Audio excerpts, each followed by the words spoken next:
Hey, how's it going? I'm IlaGolden and welcome to Ila Reads.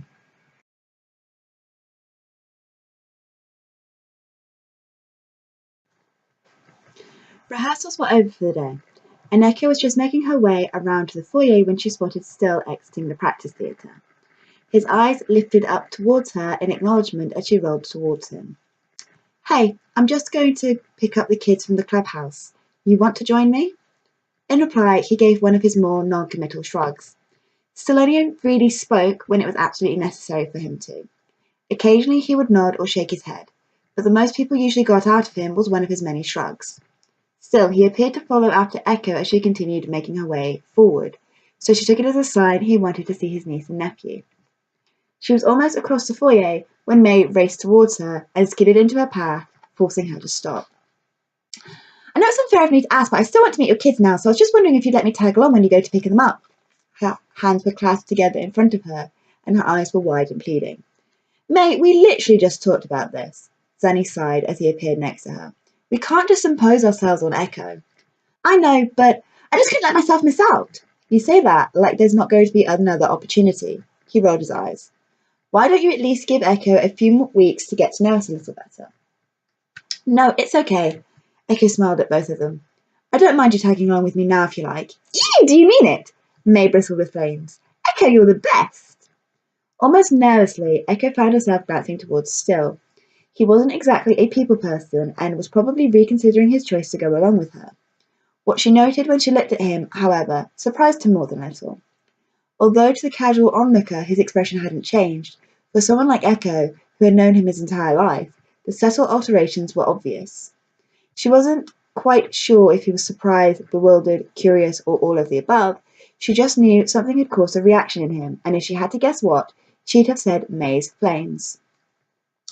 As they made their way towards the clubhouse, May continuously and excitedly babbled about how much she loved children. It was almost enough to make Echo's eyes cross, so when they reached the clubhouse and still tagging along behind them, she had to admit she was more than mildly impressed. They entered just as the current activities started to break. There was a pealing of children around them as they waited in the reception area. Eventually, an excited synth bounded into view. He was clutching a large sheet of card in his hands as he rapidly made his way towards them. When he got closer, it became clear the person Synth was currently aiming for was Still, and as soon as he reached him, he all but forced his uncle to take the card. Lifting it up, Still carefully examined the artwork on the other side, which Echo currently couldn't see. He then placed a hand on Synth's head, which made the boy gush with pride. You have it! He grinned up at his uncle.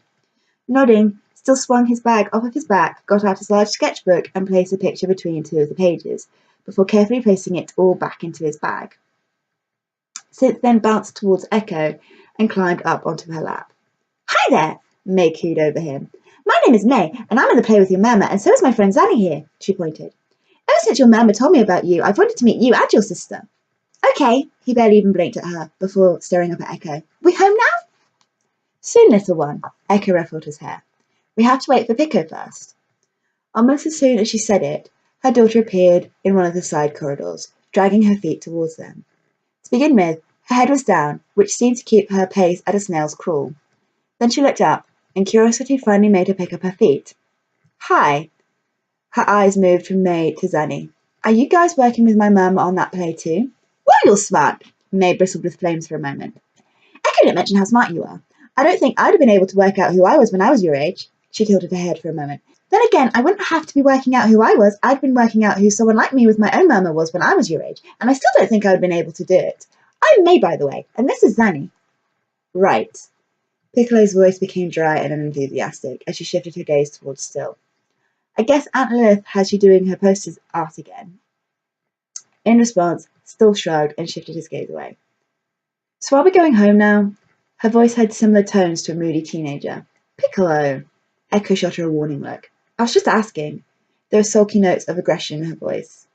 Oh no, are you upset about something? May jumped on her with a mixture of empathy and enthusiastic concern. Didn't you like the activities you were doing today? Was the activity leaning mean to you? Did the other kids pick on you? Because if they did, I'll totally go and sort them out for you. People shouldn't just excuse kids for being mean just because they're kids, you know. No, my dance class was really fun and I got on great with everyone. Piccolo's tone was so hard to read, Echo wasn't sure if she was being serious, sarcastic, or just flat out lying. And if the other kids were a problem, I don't think some airhead talking to them would really fix anything. Piccolo! Echo's own voice was filled with a mixture of shock and anger. That was uncalled for. You apologize right now. Sorry. Piccolo rolled her eyes and gave a heavy sigh. Like you mean it, madam. I'm sorry. It sounded a little more genuine this time. That's better. Echo narrowed her gaze, not entirely sure if it was. So are we going home now? Piccolo folded her arms. Of course. Dinner time! Since words were loud and enthusiastic. That's right, little one. She laughed as she began pushing her chair forward. You and Zanny are welcome to join us for dinner if you like. She turned her gaze towards May. A part of her made the offer in the hopes her children would make a better impression after they'd eaten. Really? May buzzed, clearly unfazed by what had just happened. We can't. Zanny shot her a look. It's my brother's birthday, remember? We promised we would be there. Right, I'd forgotten, she laughed, before bouncing excitedly on her heels. Your nephews are going to be there too, right? Yeah. Then we so totally need to pick up some cupcakes. She grabbed hold of his hand and began dragging him away. Bye, Echo, bye, Synth, bye, Pico, bye, Still. She waved her hand so fast it was almost a blur. See you again soon. She's nothing like Cleo, Piccolo grumbled. I know. Echo tried to keep the pleasure out of her voice, but despite herself, a few notes of it slipped in. She couldn't help it. She liked the fact that May wasn't like Cleo. Partly because she wasn't exactly Cleo's biggest fan, and partly because May was so much like Salve, or at least as Echo remembered Salve being. It made her wish she knew a few more fire pixies to see which one was more notably different. Almost as soon as she thought it, she felt kind of bad. No breed should be thought in such definitive terms, but still the idea lingered. You're welcome to join us for dinner if you like, Still. She glanced up towards him when she realised he was still following them. In response, Still shrugged and continued tailing. He made it all the way back to their bungalow with them before hesitating by the gate. Are you coming in? Again, Still shrugged, his gaze lingering almost thoughtfully in her direction. Then he turned and started walking away. Bye-bye, Uncle Still. Synth waved at him. Aren't you going to say goodbye to your uncle too, Pico? Echo glanced towards her daughter. Why bother? Piccolo rolled her eyes and made her way into the house. It's not like he ever says anything anyway. Piccolo, you! Was as far as Echo managed to get before the front door was all but slammed in her face. The loud noise startled Synth more than a little, and he looked genuinely upset by the closed door. You know, your sister used to be a sweet little angel. She kissed the top of her son's head. Hopefully one day soon, she'll be that girl again. It was the start of a new week of rehearsals, and Echo was buzzing with nervous anticipation. Ew, we're colour-coordinated! May bristled with flames as Lith presented them with their chairs and harnesses. Of course, darling! Lith waved an almost dismissive hand at her. It'll make it easier for everyone if their chairs and harnesses are set to their heights and builds. This way you'll all be able to identify what's yours even in the dimmest of light. Miss Flameheart, you'll have the pink set. Mr. Murdoch, your set is green. Echo, darling, you're on the yellows. And Mr. Bubblestream will take the blue. Bubblestream? 3 sets of eyes, including Echo's, turned towards him. Wait, are you one of Clarissa and Tomo's boys? Echo found herself studying him a little closer. Yeah, go on. Start making comments about why I'm not joining the rest of my family on the silver screen. Jet rolled his eyes. I spent my whole life listening to people go on and on about not following in my parents' footsteps, like it's some sort of crime. Just because you're not in films or on TV doesn't mean you're not following in their footsteps. She found herself evaluating him in a whole new light. You're still acting, aren't you? For a long moment he just stared at her, the expression he was wearing unreadable, but there was something about it which suggested he wasn't used to this response and had no reply to give. You know, I met your parents a couple of times when I was little. They always struck me as the encouraging type, allowing everyone to follow their own dreams. That's true, they are. He lowered his head a little. They were always proud of me. Were? Echo frowned. Ah, he forced a smile as though she'd caught him out somehow. They are proud of me. Why wouldn't they be? I don't know why I said were. Slip of the tongue, maybe. He shrugged. Okay. She narrowed her gaze on him for a moment. You know, I always thought it a little unfair your parents weren't allowed to come to any of the parties Alonzo was attending. I never really understood why laid-back people like them couldn't at least try to get along with him. To be honest, the animosity there went 2 ways, at least as far as my patch was concerned. Jet became thoughtful and more relaxed at the change of focus. Oh? Don't you know? He studied her for a moment.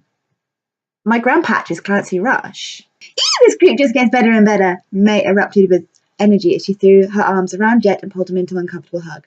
And I think it's all positively, absolutely fantastic, especially about you choosing stage over screen, because if you were on a boring old film set, then you never would have met us and know where we will be. You do remember we barely know each other more than a week, right? He pushed her off, smoothing out the slight crinkles her hug had caused in his wings. A week's hardly life-changing. You're trying to tell me that the week we become actors in one of Liz Trout's productions, when that production happens to be the next heartbeat of all things, isn't life-changing? She gawped at him. For once she has a point, you know, Zanny smirked. It doesn't happen very often, but when it does, you better recognise it, or else. Well, let's just say you really don't want to face off against the May bomb. Zanny, I thought I told you to stop using that phrase, May scowled. You make me sound terrible, and I'm not that terrible, ever. Zanny was clearly going to say something, then laughed and shook his head. You're right, you're not that terrible, but you are fun to tease. Instantly she began to laugh, and Echo was left unsure what to think. She couldn't honestly believe May had any kind of temper on her. After all, the girl seemed so sweet and nice and gentle, but then again, she'd known people say the same thing about her sister, and Sonata could be an absolute devil when she wanted to be. Enough of this nonsense! Lilith gave a dramatic, if little dismissive wave of her hands. Right now I want you all adjusting your harnesses to your own fits. I plan on getting you up in the air this afternoon, but we don't have all morning to get you fitted either, so... She gestured for them to get going before walking off and attending a small group of choral members she'd singled out for appearing in the climax of the musical. Whoa, Miss Triumph can be a real hard-ass. Jet half rolled his eyes, his tone almost sarcastic. You shouldn't talk that way about her. May looked horrified before doing a poor job of secretly indicating towards Echo. It's okay, he's right. When Liz is working, she can be a hard-ass, Echo shrugged. But it's worth it when you see what's finally produced. I love it when hard work pays off. She half leapt towards her chair and harness. Are you going to need any help with yours? Zanny shot Echo a look, causing the rest of them to follow suit. I won't know until I try it for myself. Echo shot him a grateful smile. So for now, let's just say I'll let you know. As Echo made her way towards her chair and harness, she did her best to mentally work out exactly how she was going to get it on. She'd never really seen one of these harnesses up close before. None of the plays she'd staged ever required the use of one. Still, she was relieved to see just how straightforward looking it was, and knowing she wouldn't have to keep taking it on and off throughout the performance really helped. Despite the straightforward nature of it, it still took her twice as long to get it on, and by the time it was, May was already whizzing around the backstage area pretending to fly. The expression on Zanny's face revealed he was at least vaguely amused by this. He might have been the straight man of their little twosome, but he clearly had a very similar sense of humour to her, even if his way of showing it was a lot more sedate. Jet, on the other hand, just looked unimpressed. It was clear he wasn't just going to give in and go with the flow when it came to May, which Echo found more than a little sad, since May was someone so vibrant you should just allow yourself to get swept along with them. Then again, she didn't really know Jet all that well yet. Maybe he was a fun, energetic guy deep down, but forced himself to be more reserved around strangers. Echo wasn't totally sure if she brought her own thought or not, but she did allow her gaze to linger on him for longer than it should have. So long, in fact, that he caught her staring. Instantly her face flamed red and she glanced away. What was wrong with her? She was an older woman with kids, not some silly teenager with a crush. Did nobody ever teach you restraint, or do you just have the mind of a child? Sonata's voice cut through the air and brought Echo back to her senses with a jolting bump. I was just having a little fun, May grinned back at her. I think it's supposed to be fun, right? What would you know about acting? And I've never done anything professional before, but I do have a degree in just because you have a piece of paper saying you can act doesn't mean you can. Sonata's gaze narrowed on her for a second, before her eyes scanned the rest of the group, landing uncomfortably on Jet for a moment. It doesn't mean any of you can, she turned away. In fact, some of you shouldn't be here at all. That's uncalled for. Zanny took several aggressive steps towards her.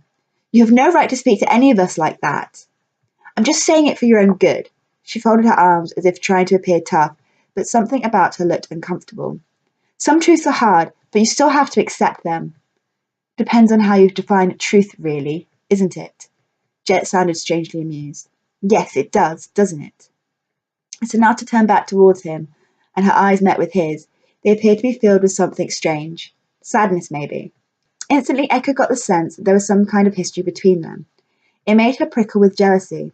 Of course, the first guy she might have been interested in a long while, had a history with his sister. Why wouldn't he? I know you all probably think I'm being a total bitch right now. She glanced around the group, her eyes lingering on Echo for a moment. some more so than others. But I'm telling you, all of you, to think carefully about what you're really doing here. It doesn't matter how replaceable you are. I wouldn't want to see anyone getting hurt. You say that as though you couldn't be replaced. Echo met and held her gaze. This production won't sell without a sweet charm in the lead, and you know it. Everybody knows it. Her gaze flicked almost warningly towards Jet for a moment. Either you think too much of yourself or too little of others, because I'm sure whoever Liz replaced you with would sell just as many tickets. She folded her arms. And besides, I'm a sweet charm. You couldn't perform the lead, Echo. No one would want to see you in Anita's part. For a moment after the words were out of her mouth, she looked horrified, as though she'd heard someone else speaking them. Then her expression quickly hardened. Grandpatch didn't want you on stage for a reason, Echo. You know people are just going to stare at you, right? I want people to stare at me, she gritted her teeth. I have talent and I deserve to be seen. I won't be pushed down by Alonzo's unjust way of thinking any longer. I have as much right to be here as you do. I just wish that old bastard was around to hear me say that, because I've never meant anything more in my life.